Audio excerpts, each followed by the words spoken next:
আজকে আমাদের আলোচনার টপিক হচ্ছে ক্লাস 8-এর শতকরা অধ্যায়। কোষে দেখি 11। পার্ট 1-এ আমরা 1 থেকে 12 সম্বন্ধে আলোচনা করেছিলাম। এখন 13 থেকে বাকিটা অঙ্ক করব আমরা। 13 দাগের অঙ্কটা কি বলেছে? জল জমে বরফ হলে আয়তন 10% বৃদ্ধি পায়।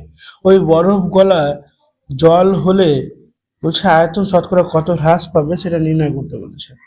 ঠিক আছে, কিভাবে করব? তাহলে আমরা ধরে নিচ্ছি কি জলের আয়তন কত আর বরফের আয়তন কত। তাহলে জলের আয়তন কত হবে? 100 ঘন একক, এটা ধরে নিলাম। ঠিক আছে, তাহলে 10% বৃদ্ধি পেলে কত হবে? তাহলে 10% বৃদ্ধি পেলে বরফটা বেড়ে যাবে। 10% বৃদ্ধি পেলে বরফের আয়তন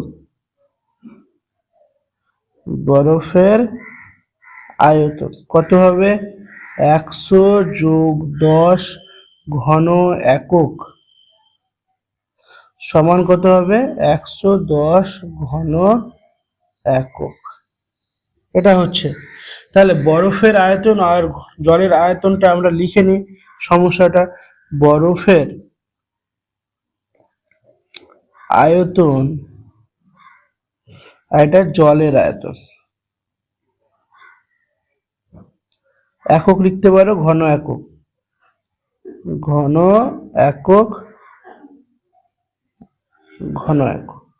তাহলে 110 ঘন এককে কত জলের আয়তন থাকে? 100।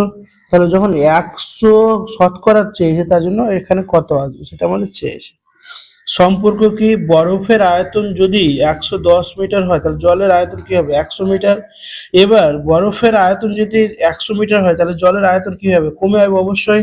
তাহলে এটা কমছে এটাও কমে, তাহলে কি সম্পর্ক? সরল সম্পর্ক। তাহলে লিখে দেব বরফের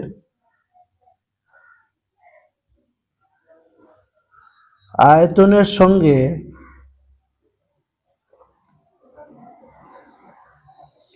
জলের আয়তনের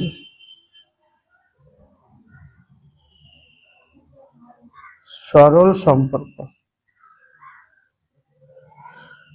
চেয়েছি জলের আয়তন, তাহলে বার করি শতকরা আয়তন কত আছে?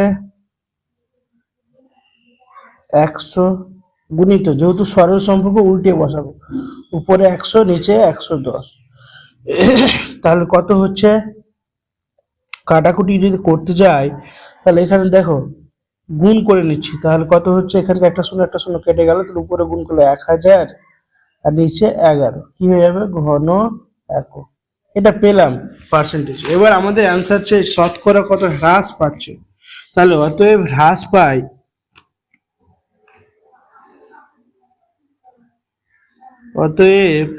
বরফ গলে জলের আয়তন হ্রাস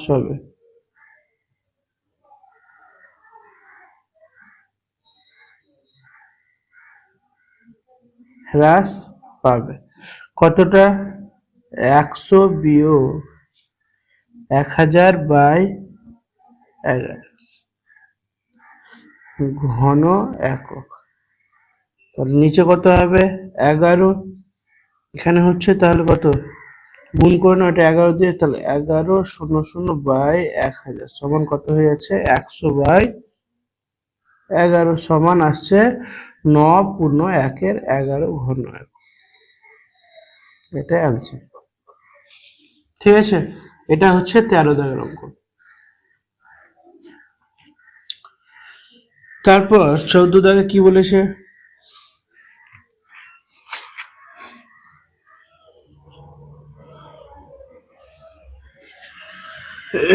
14 নম্বর অঙ্কটা দেখো।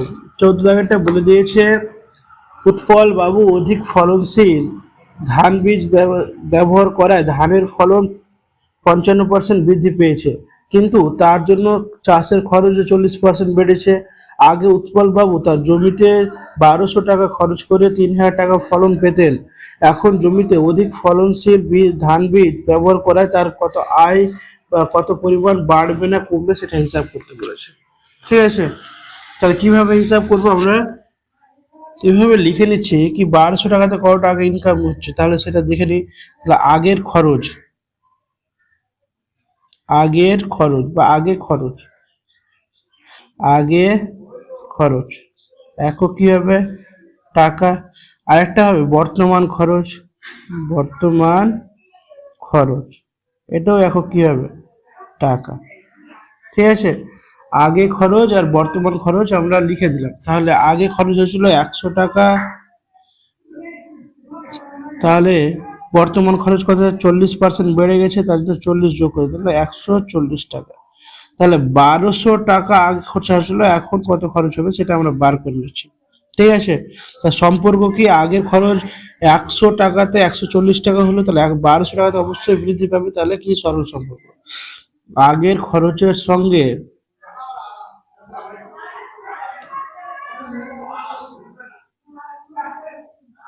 বর্তমান খরচের সরল সম্পর্ক। ঠিক আছে, অতএব বর্তমান খরচ 140 গুণিত, যেহেতু সরল সম্পর্ক তাহলে উপরে 1200 আর নিচে 100, শূন্য শূন্য কেটে গেল, 12 দিয়ে গুণ করে নাও, তাহলে কত হচ্ছে দেখো, শূন্য নেমে গেল, 4 × 12 = 48, 4 × 12 = 48, আর তাহলে 4 12 × 12 আর 4 16, 1600 কত হয়ে যাচ্ছে? 80 টাকা।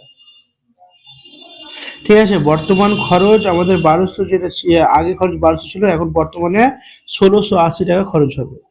এবার বলছে কি ফলন, ধানের ফলন বৃদ্ধি পেয়েছে, কত বৃদ্ধি পেয়েছে সেটা পেয়ে যায়, সেটা আবার বার করো। আবার কি হবে? তাহলে অধিক ফলন এভাবে লিখলে হয়ে যাবে, আগে ফলন আর এখন বর্তমান ফলন। আগে ফলন একক কি? টাকাই তো পাচ্ছে বিক্রি করে, আর বর্তমান ফলন এটা কি হবে? একক টাকা হবে। তাহলে 100 টাকা আগে ফল ছিল, তাহলে 55% কি বৃদ্ধি পেয়েছে, তাহলে 100 যোগ 55 সমান কত হচ্ছে? 155 টাকা পাচ্ছে। তাহলে কত টাকার মধ্যে ওখানে বলে দিয়েছে 3000 টাকা আগে পাচ্ছিল, তাহলে বর্তমান কত পাবে সেটা আমরা বার করে নিচ্ছি। আগে 100 টাকা পাচ্ছিল, 155 টাকা বর্তমান ফলন পাচ্ছিল। এখন 3000 টাকা ছিল আগে, এখন কি বেশি পাবে, তাহলে এটা কি সরল সম্পর্ক? আগের ফলনের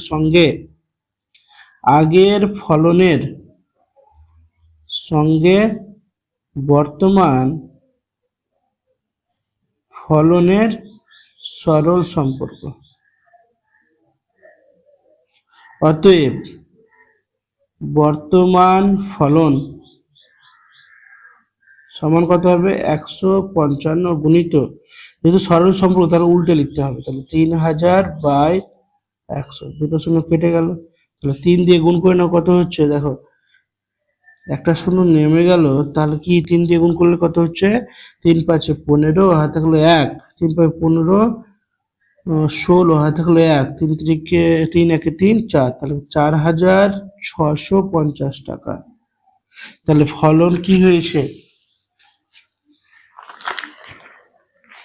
অধিক ফলনশীল ধান বীজ ব্যবহারের আগে উৎপন্ন আয় হতো এত টাকা, তাহলে ফলন অবশ্যই বৃদ্ধি পেয়েছে, অতএব বৃদ্ধি পায়।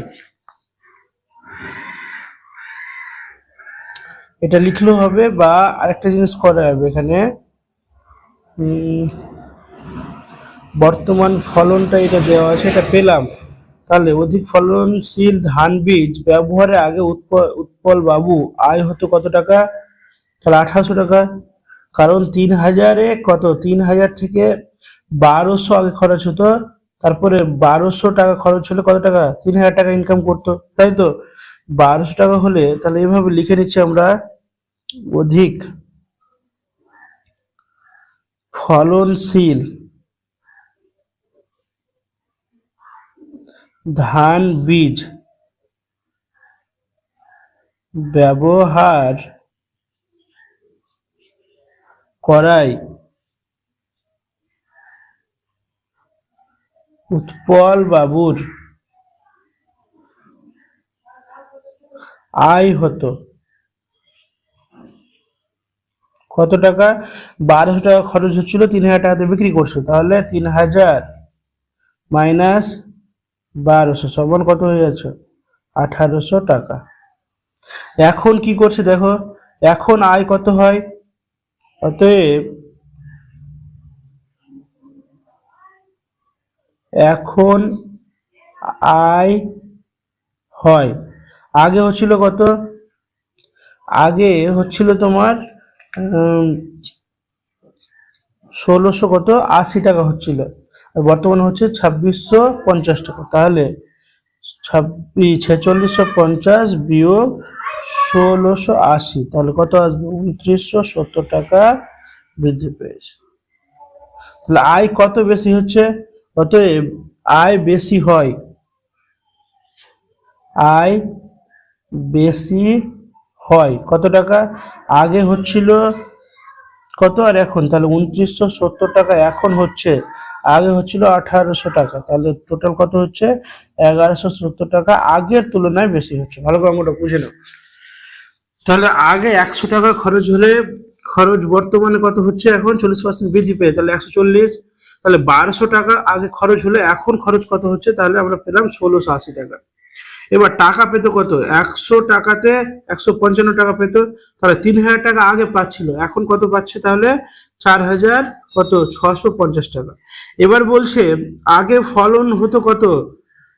আগের থেকে এখন ফলন বেড়েছে, তাহলে 3000 থেকে 1200 যতটা কতটা? 1800 টাকা ফলন কি হয়েছে?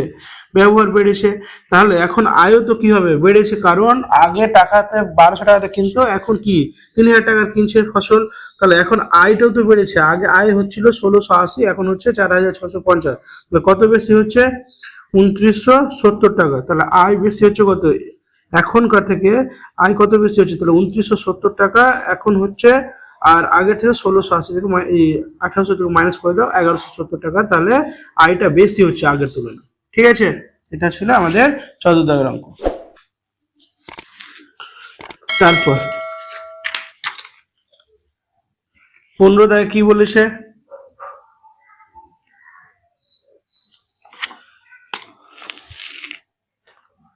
15 দাগে বলছে একটি বিধানসভার কেন্দ্রে ভোটারদের 80% ভোট দিয়েছেন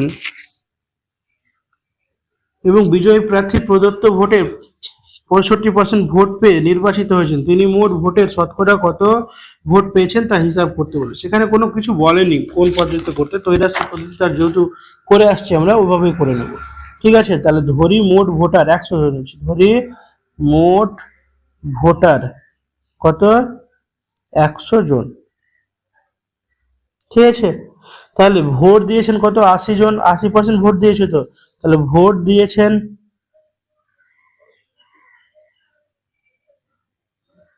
কত? ভোট দিয়েছে 80%, তার মানে 80 জন 100 জন। অতএব বিজয়ী প্রার্থী মোট ভোটের, বিজয়ী প্রার্থী মোট ভোটের কত পার্সেন্ট? 65% ভোট পেয়েছেন।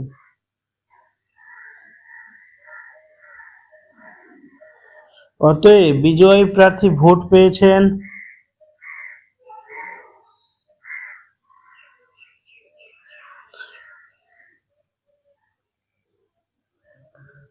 ভোট পেয়েছেন কত হবে?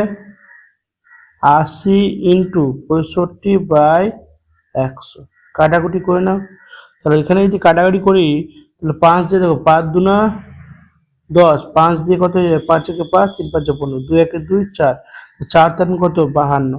তাহলে 52 জন। তাহলে কত পেয়েছে?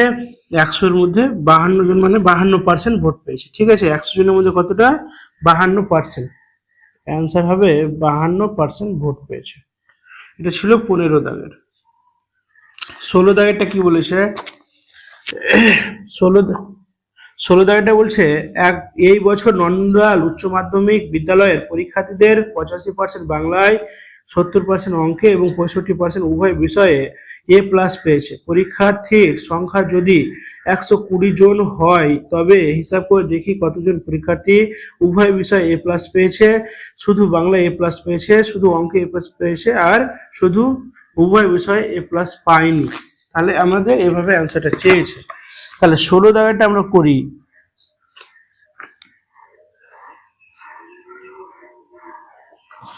তাহলে 1 দাগের অ্যান্সার কি চেয়েছে, কি উভয় বিষয়ে এ প্লাস পেয়েছে কতজন। তাহলে মোট পরীক্ষার্থী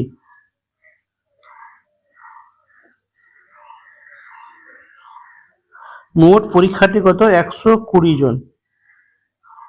ঠিক আছে, তাহলে উভয় বিষয়ে কি এ প্লাস পেয়ে পরীক্ষার্থীর সংখ্যা, তাহলে 65% উভয় বিষয়ে এ প্লাস পেয়েছে কত, 65%।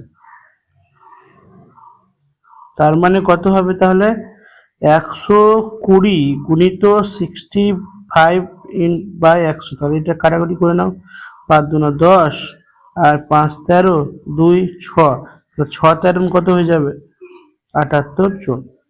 এটা হচ্ছে 1 দাগের আছে, মানে উভয় বিষয়ে এ প্লাস পেয়েছে 65% হলে কতজন, তাহলে হচ্ছে 78 জন। ঠিক আছে,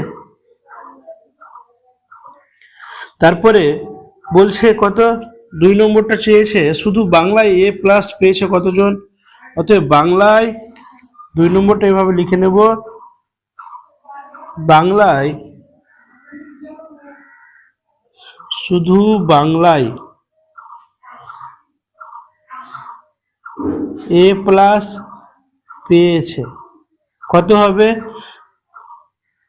এখানে বলে দিয়েছে কি কত, 70% শুধু বাংলায়, তাই না। বাংলায় বলেছে কত, উভয় বিষয় অঙ্কে বাংলায় 85% বলছে, বাংলায় 85% বলেছে। তাহলে বাংলায় কত, 85 আমরা কি করে নেবো, 85 থেকে এই যে 65 আমরা উভয় বিষয় যেটা পাস করেছে বলেছে সেটা আমরা কি করে নেবো, বিয়োগ করে দেবো। তাহলে 85 বিয়োগ কি হয়ে যাবে, 65, তাহলে কত হয়ে যাবে, 20%, তাই না। তাহলে 20% মানে কত হবে, শুধু বাংলায় এ প্লাস পেয়েছে 20% পেয়েছে। তাহলে এখানে কত হয়ে যাবে, কতর মধ্যে 20% পেয়েছে, 120। মোট শিক্ষার্থী আমরা পেয়ে গেছি, আগে লিখে নিয়েছি মোট পরীক্ষার্থী 120। তাহলে 120 মধ্যে আমাদের হিসাব, তাহলে 100 0 0 0, 12 দুনা কত হয়ে যাবে, 24 জন। ভালো করে বোঝো এখানে কথাটা। তাহলে মোট পরীক্ষার্থী যদি 120 জন হয়, তার মধ্যে উভয় বিষয়ে যারা পাস করেছে সেটা আমরা আগে বার করে দিলাম, কত, 65% উভয় বিষয়ে পাস করেছে।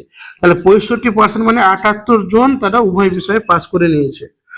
এবার শুধু বাংলায় আমাকে যদি বলতো, বাংলায় মানে বাকি সাবজেক্টগুলোর সঙ্গে ধরতো, শুধু বাংলায় না বলতো, তাহলে আমরা এটা মাইনাসটা করতাম না। যেহেতু শুধু বাংলায় কি করেছে, পরীক্ষার্থীদের 50%, 85% বাংলায়, তাহলে বাংলায় কত, বাংলায় এই 85%-এর মধ্যে উভয় পরীক্ষার্থী মানে উভয় বিষয়ে এ প্লাস পাওয়া কতজন আছে, 65। তাহলে এই যে 85-র মধ্যে 65 ছিল ঢুকে, তাহলে সেটা মাইনাস করে আমি শুধুমাত্র বাংলায় পেয়েছে 20%, সেটা বার করে নিলাম।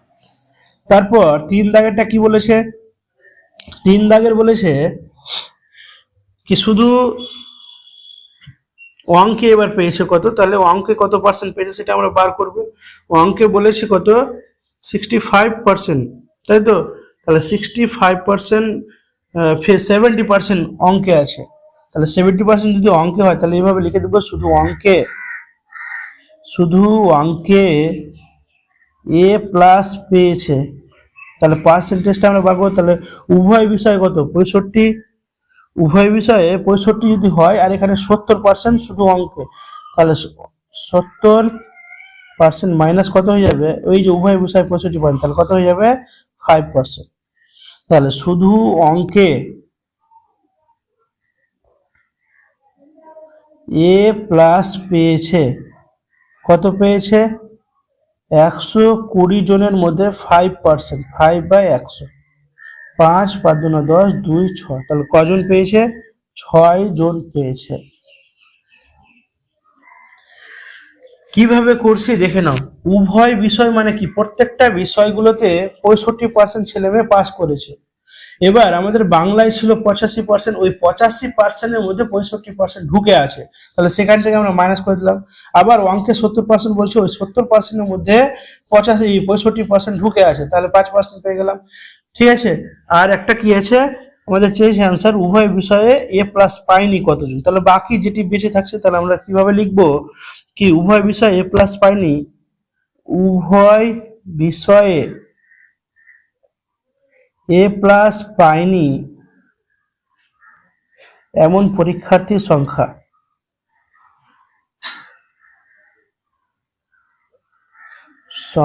কত হবে এমন পরীক্ষার্থীর সংখ্যা, 100 মাইনাস 65। দেখো টোটাল কত 100, সেখান থেকে 65 কি বাদ গেল, বাংলা, তাই তো। তারপরে উভয় বিষয়ের জন্য 65 গেল, তারপরে কত 20% গেল কার জন্য, বাংলার জন্য, আর 5% গেল অঙ্কের জন্য, তাহলে কত হচ্ছে টোটাল, এখন বাকি থাকছে কতজন, 10% বাকি থাকছে, 65, 85, 90, তাহলে 100 থেকে 90%। কেন, দেখো বাংলায় উভয় বিষয়ে 65% পেয়ে গেছে, তার জন্য 65 বসালাম, তারপরে বাংলায় 20% পেয়ে গেছে, 20% বসালাম, অঙ্কে 5% পেয়ে গেছে, তাহলে বাকি জন তাহলে এ প্লাস পাইনি, তাহলে কত পার্সেন্ট, 10%। অতএব লিখে দেবো উভয় বিষয়ে এ প্লাস পাইনি, কতজন পাইনি, 120 ইন্টু 10%, 10 বাই কত হয়ে যাবে 100, 0 0, তাহলে কত 12 জন, এটা উভয় বিষয়ে এ প্লাস পাইনি। ঠিক আছে, এটা হলো আমাদের 16 দাগের অঙ্ক।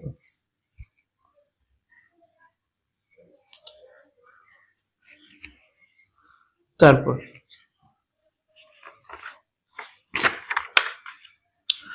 17 নম্বর অঙ্কটা কি বলেছে, 17 দাগের অঙ্কটা বলেছে, আমিনা বিবির বেতন প্রথমে 20% বৃদ্ধি পেয়ে পরে 20% হ্রাস পেল, আমিনা বিবির বেতন শতকরা কত পরিবর্তন হলো সেটা হিসাব করতে বলেছে। তাহলে আমিনা বিবির বেতন কিভাবে বৃদ্ধি পাচ্ছে, দেখো আমরা এভাবে ধরে নিচ্ছি,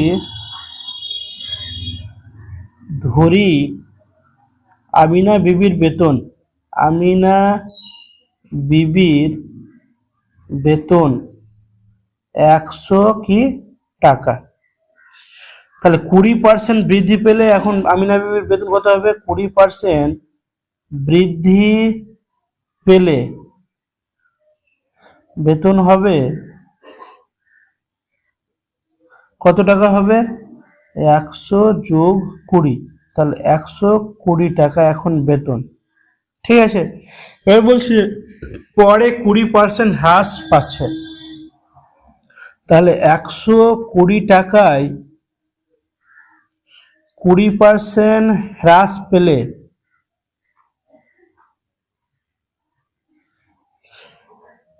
বেতন হ্রাস পায় কত টাকা হবে, 120 ইন্টু 20/100, 0 0 কেটে 12 দুনা 24 টাকা, তাহলে কত বেতন কমেছে, অতএব বেতন হ্রাস পায়, বেতন হ্রাস পেয়ে এখন হয়, তাহলে আগে কত ছিল, 120 টাকা হয়েছিল, 24 টাকা বাদ দিয়ে দাও, তাহলে এখন বর্তমান হচ্ছে কত, 96 টাকা, তাহলে শতকরা কত কমলো, অতএব শতকরা হ্রাস পেল, শতকরা হ্রাস পেল, তাহলে 100 টাকা থেকে 96 টাকা যখন হয়ে গেল তখন কত, 4% শতকরা হ্রাস পেল। ঠিক আছে, এটা হচ্ছে তোমাদের 17 দাগের অঙ্ক। 18 দাগটা কি বলেছে, একটি আয়তক্ষেত্রের দৈর্ঘ্য 50% বৃদ্ধি করা হলো এবং প্রস্থ 15% হ্রাস করা হলো। ঠিক আছে, 15% বৃদ্ধি করছে আর 15% কম আছে, তাহলে আয়তক্ষেত্রের ক্ষেত্রফল শতকরা কত বৃদ্ধি বা হ্রাস পাচ্ছে সেটা নির্ণয় করতে বলেছে। আচ্ছা, তাহলে আয়তক্ষেত্রের দৈর্ঘ্য আর প্রস্থ বৃদ্ধি আর হ্রাস করানোর আগে তো তার একটা ক্ষেত্রফল ছিল, তাহলে সেই ক্ষেত্রফলটা আমরা ধরে নিচ্ছি, ধরি আয়তক্ষেত্রের দৈর্ঘ্য, আয়তক্ষেত্রের দৈর্ঘ্য x একক এবং প্রস্থ y একক। আয়তক্ষেত্রে তাহলে ক্ষেত্রফল কত হবে?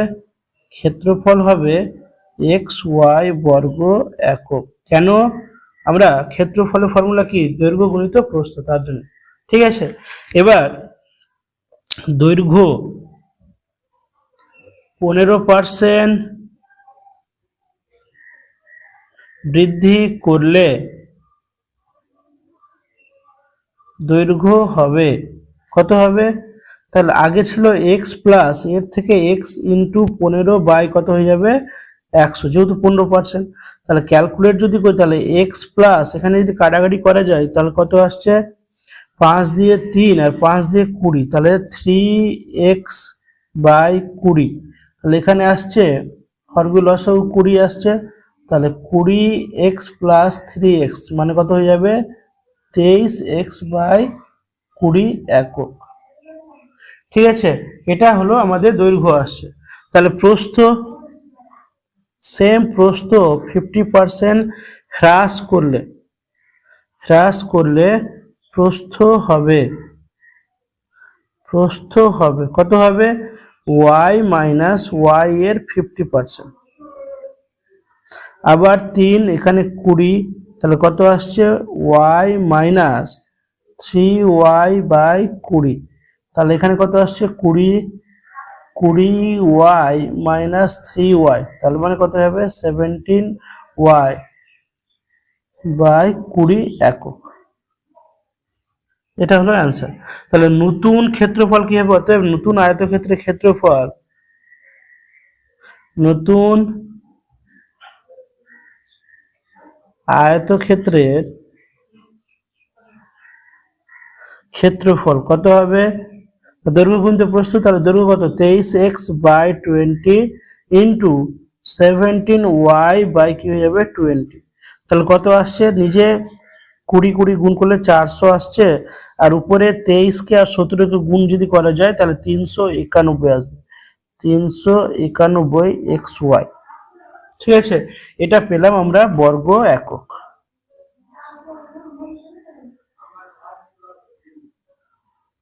এটা হয়ে গেল।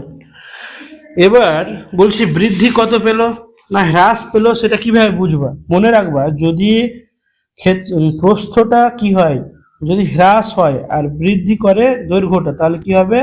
তাহলে দেখবে হ্রাস পাবে ক্ষেত্রফলটা। ঠিক আছে, এটুকু মনে রাখবে। দৈর্ঘ্য যদি বৃদ্ধি করা হয় আর ততটাই যদি প্রস্থ হ্রাস করা হয় তাহলে অবশ্যই ক্ষেত্রফলটা কমে যাবে। তাহলে ক্ষেত্রফল হ্রাস পায়, ক্ষেত্রফল হ্রাস হয় বা হ্রাস পায় কত হবে? মাইনাস করে দিচ্ছি।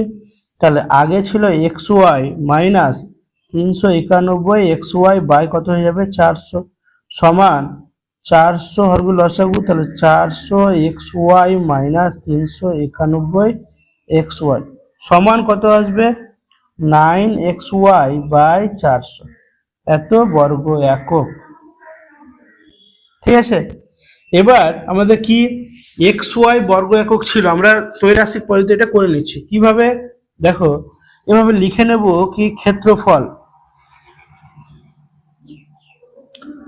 আয়তক্ষেত্রের ক্ষেত্রফল লিখলে হয়ে যাবে আয়তক্ষেত্রের ক্ষেত্রফল। আর এটা কি হবে? বৃদ্ধি পায়। আগে ছিল xy, এখন কত হচ্ছে? 9xy বাই 400, এটা বৃদ্ধি পেয়েছে। ঠিক আছে, তাহলে শতকরা কত বৃদ্ধি পেয়েছে সেটা আমাকে বার করতে হবে। সম্পর্ক কি? ক্ষেত্রফল যদি xy বা 100 থাকে তাহলে ক্ষেত্রফল একটা বৃদ্ধি পাচ্ছে, তাহলে যদি আরো বেশি থাকে ক্ষেত্রফল তাহলে আরো বেশি বৃদ্ধি পাবে। তাহলে এটা হচ্ছে সরল সম্পর্ক। তাহলে ক্ষেত্রফল বা আয়তক্ষেত্রের ক্ষেত্রফলের সঙ্গে ক্ষেত্রফল বৃদ্ধির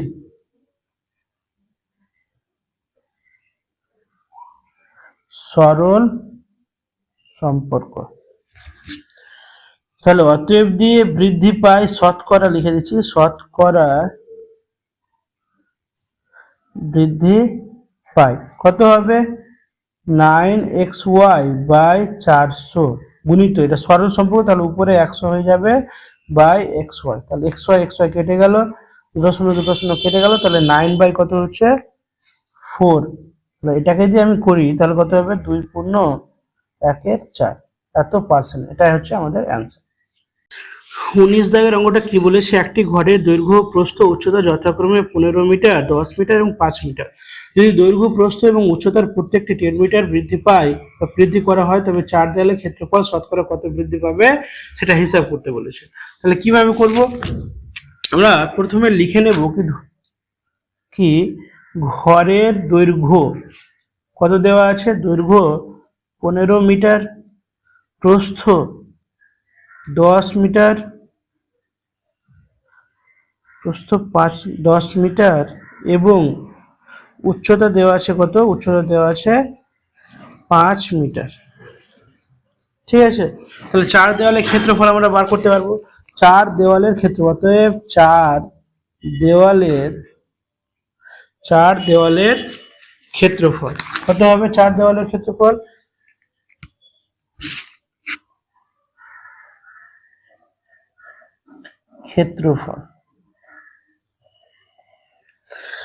তাহলে 4 দেওয়ালের ক্ষেত্রফল হচ্ছে, ফর্মুলা হচ্ছে 2 ইন্টু দৈর্ঘ্য যোগ প্রস্থ ইন্টু উচ্চতা। এটা কি হবে, বর্গ একক বা বর্গ মিটার, যেহেতু আছে বর্গ মিটার দিয়ে দিই। ঠিক আছে, তাহলে 2 দৈর্ঘ্য কত 15 যোগ প্রস্থ 10 ইন্টু উচ্চতা 5 কি হবে, বর্গ মিটার। তাহলে 2 ইন্টু এখানে কত হয়ে যাবে 25 হয়ে যাচ্ছে, ইন্টু 5 সমান কত হয়ে যাবে, সবগুলো গুণ করলে 250। এটা হচ্ছে, ঠিক আছে। এবার বলছে দৈর্ঘ্য প্রস্থ উচ্চতা সবগুলো 10% বৃদ্ধি পাবে। তাহলে যদি 10% করে বৃদ্ধি পায় তাহলে দৈর্ঘ্য কত হচ্ছে দেখে নিচ্ছি। দৈর্ঘ্য 10% বৃদ্ধি পেলে দৈর্ঘ্য হবে, তাহলে দৈর্ঘ্য কত হবে, এই যে দৈর্ঘ্য কত আছে 15 আছে, এই 15 থেকে বাড়বে, যেহেতু বৃদ্ধি পায় তার জন্য প্লাস, তাহলে 15 এর কত পার্সেন্ট 10%, 10/100। তাহলে কাটাকুটি করে নি কত হবে, দেখো এখানে অ্যান্সারটা কিভাবে লিখবো, 15 প্লাস লিখে দিচ্ছি, আর এর সঙ্গে এটা ইন্টু আকার আছে নিচে আছে এটা, তাহলে এক ঘর আগে দশমিক 1.5। দেখো 15/10 হচ্ছে, তো তাহলে নিচে একটা শূন্য আছে তার জন্য এক ঘর আগে দশমিক, তাহলে 1.5 হয়ে যায়, তাহলে কত হচ্ছে টোটাল 16.5 কি হয়ে যাবে মিটার। এটা এখন দৈর্ঘ্য হচ্ছে। সেম একই রকম ভাবে লিখবো, প্রস্থ 10% বৃদ্ধি পেলে প্রস্থ হবে, তাহলে প্রস্থ কত ছিল 10 যোগ 10 ইন্টু 10 বাই কত হয়ে যাবে 100। তাহলে এখানকার শূন্য কেটে গেল, তাহলে কত থাকছে 10 + 1 সমান কত হয়ে যাবে 11 মিটার। এবার উচ্চতা কি বলেছে, তাহলে উচ্চতা 10% বৃদ্ধি পেলে উচ্চতা হবে, তাহলে উচ্চতা কত হবে 5 + 5 ইন্টু 10/100। তাহলে এখানে শূন্য, এখানে কি থাকছে 5 প্লাস, দেখো 5/10 থাকবে, তাহলে কত 0.5, তাহলে কত হচ্ছে 5.5 মিটার। তাহলে 10% বৃদ্ধি পাওয়ার পরে আমরা কি পাচ্ছি, দৈর্ঘ্য পাচ্ছি 16.5, প্রস্থ পাচ্ছি 11 আর উচ্চতা পাচ্ছি 5.5। তাহলে 4 দেওয়ালের ক্ষেত্রফল এখন 4 দেওয়ালের ক্ষেত্রফল কত হবে, 4 দেওয়ালের ক্ষেত্রফল ফর্মুলা আমরা জানি 2 ইন্টু দৈর্ঘ্য মানে কত, তাহলে 16.5 যোগ প্রস্থ মানে 11 ইন্টু উচ্চতা মানে 5.5 কি হবে বর্গ মিটার। তাহলে 2 ইন্টু এটা যোগ করলে কত হবে 27.5 ইন্টু 5.5, তাহলে যোগ করলে দেখবে তোমরা অ্যান্সার পেয়ে যাবে এখানে 302 কত হয়ে যাবে 5। কিভাবে ক্যালকুলেশনটা একটু এখানে দেখিয়ে দিচ্ছি, দেখো 2 গুণিত এখানে 275 বাই কত হয়ে যাবে 10 ইন্টু 55 বাই কি হয়ে যাবে 10 হয়ে যাবে। তাহলে এখানে কাটাকুটি যদি করি, দেখো 2, 5 আর 5 11, তাহলে 200 কত 75 কি যদি আমি 11 দিয়ে গুণ করি তাহলে আসছে 3025, আর নিচে কত থাকতে 10, এক ঘর আগে দশমিক, তার জন্য এটা আসছে বর্গ মিটার। ঠিক আছে, এটার পরে এটা লাইনটা আসছে। আচ্ছা, তাহলে এখন ক্ষেত্রফল বৃদ্ধি পাচ্ছে না কমেছে? তাহলে ক্ষেত্রফল বৃদ্ধি পায়, ক্ষেত্রফল বৃদ্ধি পায়। কত বৃদ্ধি পেয়েছে? এই যে 302.5 থেকে আগে ছিল 250, তাহলে কত পাচ্ছে? 52.5 বর্গ মিটার, এটা বৃদ্ধি পাচ্ছে। শতকরা কত বৃদ্ধি পাচ্ছে? অতএব শতকরা বৃদ্ধি পায়। শতকরা কত বৃদ্ধি পাবে? দেখো, এটা হচ্ছে বাড়ছে 52.5, আর নিচে কত হবে? কত থেকে বাড়ছে? তাহলে কত ছিল? 250 ছিল, আর ইন্টু পার্সেন্টের জন্য 100, এই দশমিকটা চলে দিলে নিচে 10। তাহলে এখানে দেখো কাটাকুটি যদি করা যায়, দুটো শূন্য, এখানে একটা শূন্য কেটে গেল, 25 থেকে 25, 25 21 হয়ে যাচ্ছে, তাহলে কত হয়ে যাচ্ছে? 21%, এটা অ্যান্সার আসছে। ঠিক আছে, এটা হচ্ছে 19 দাগের, তোমার দেখে নাও ভালো করে। তারপর চলো 20 দাগেরটা কি বলেছে।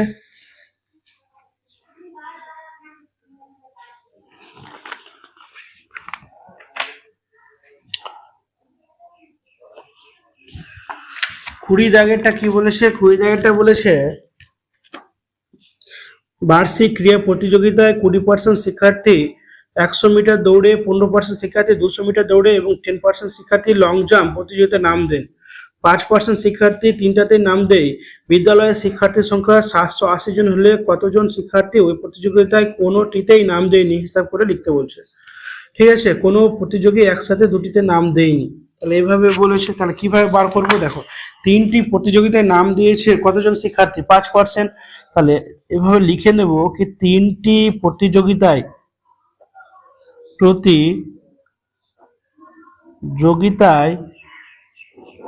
নাম দিয়েছে কতজন?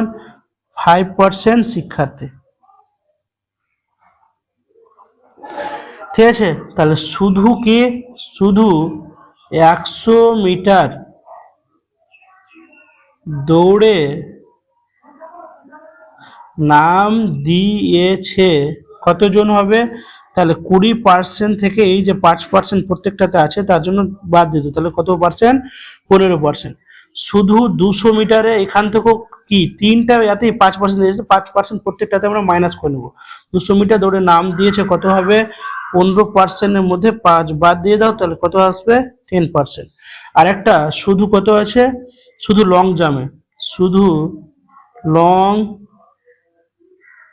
জাম্পে নাম দিয়েছে কতজন হবে?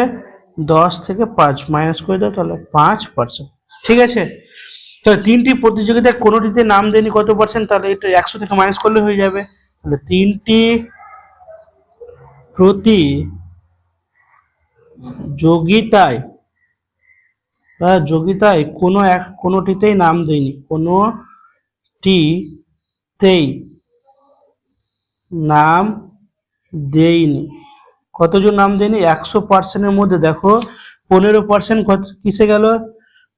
5% তিনটাতেই দিয়েছিল, আর 15% কিসে দৌড়ে দিয়েছিল, আর 10% দিয়েছে 200 মিটার দৌড়ে, আর একটা কিসে লং জাম্পে দিয়েছে কত পার্সেন্ট? 5%। তাহলে কত হয়ে যাচ্ছে এখন? এখানে যদি হয় তাহলে 10 আর 15 কত হয়ে যাচ্ছে? 25, আর কত হচ্ছে? 10, 35, তাই না?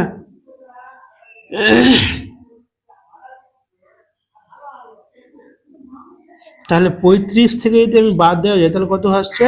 65%, তাই তো? 65% কোনো প্রতিযোগিতাতেই নাম দেয়নি। অতএব বিদ্যালয়ের শিক্ষার্থীর সংখ্যা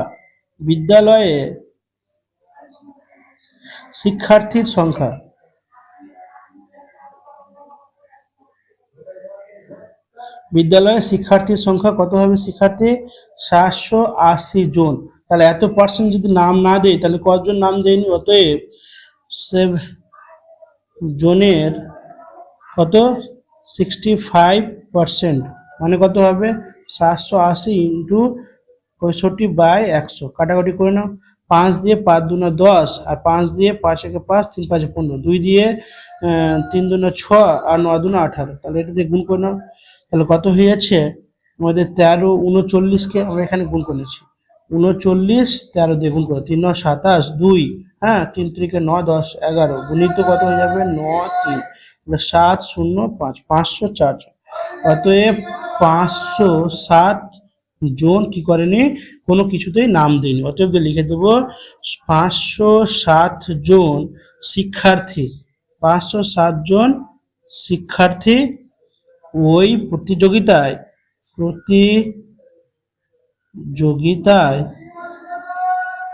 কোনোটিতে